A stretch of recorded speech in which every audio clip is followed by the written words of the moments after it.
A gente começa esta edição mostrando que Caruaru precisa melhorar e muito a mobilidade urbana.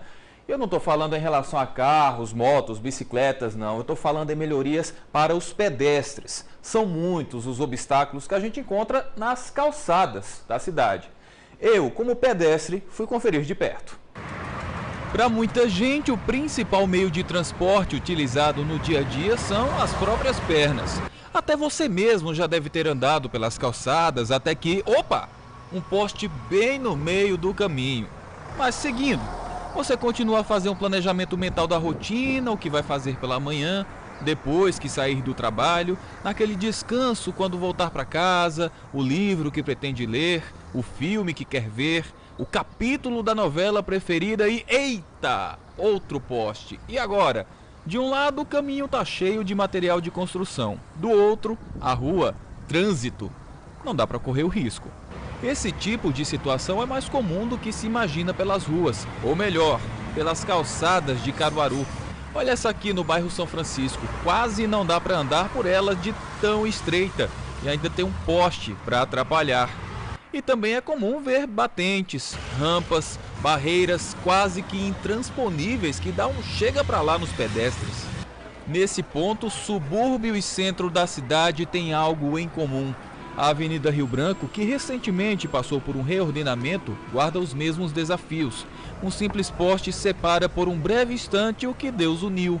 O problema da maioria dos projetos de mobilidade urbana é que eles são voltados para os veículos, não tem como a gente concorrer com eles. Por isso o nosso espaço fica reservado às calçadas, mas aí é que está o problema, a quantidade de obstáculos. Aqui tem um poste, mais à frente tem 2 orelhões, mais um poste, por aí vai. Imagina essa situação para quem tem algum tipo de deficiência física. Como é o caso de Tiago, ele anda de ônibus diariamente. Mora na Vila Kennedy, trabalha no bairro Universitário e estuda no Indianópolis. Haja disposição. Na verdade, há uma certa maquiagem em relação às calçadas com referência a tal acessibilidade.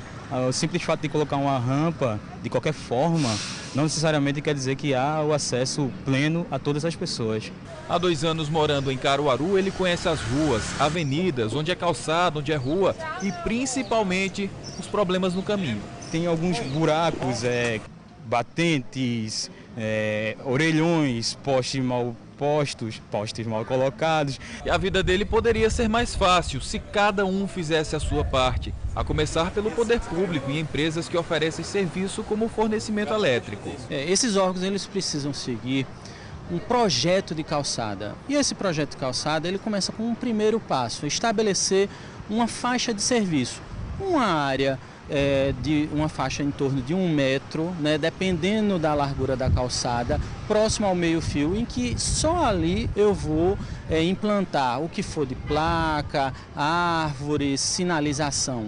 No caso de residências, o bom senso do proprietário faz a diferença. Nos bairros novos é muito mais fácil consertar isso através de condicionar, né, uma calçada construída nos parâmetros à liberação do Habite. E esses bairros novos, eles estão cheios de construções que dependem do Habite para vender as casas sobre o financiamento.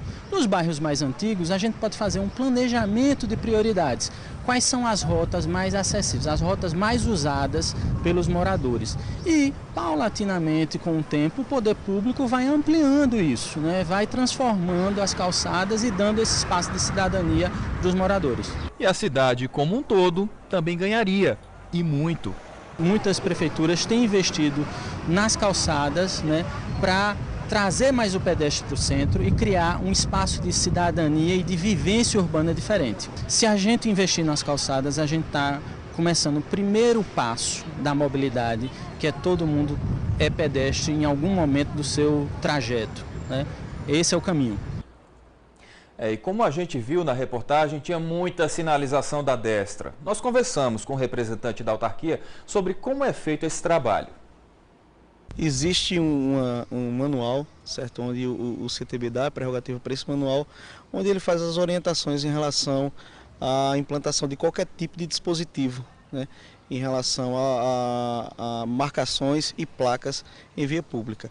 Então nós seguimos esses parâmetros e nele vem especificando a altura, o comprimento da placa, como ela deve ser posicionada na via. E nos locais que eles não apresentam essas condições, mas precisam, como é que é feito em relação a isso? Isso, nós fazemos uma adaptação no local. Às vezes existem calçadas que não comportam, mas o risco em relação a acidentes é bem maior. Então toda placa que ela é colocada em qualquer área, em qualquer trecho, consequentemente existe um problema ali na via que tem que ser solucionado. Às vezes é uma placa proibindo o estacionamento, área de segurança, então ela é implantada porque a necessidade e o risco é maior do que a própria estrutura da calçada, né, e a implantação.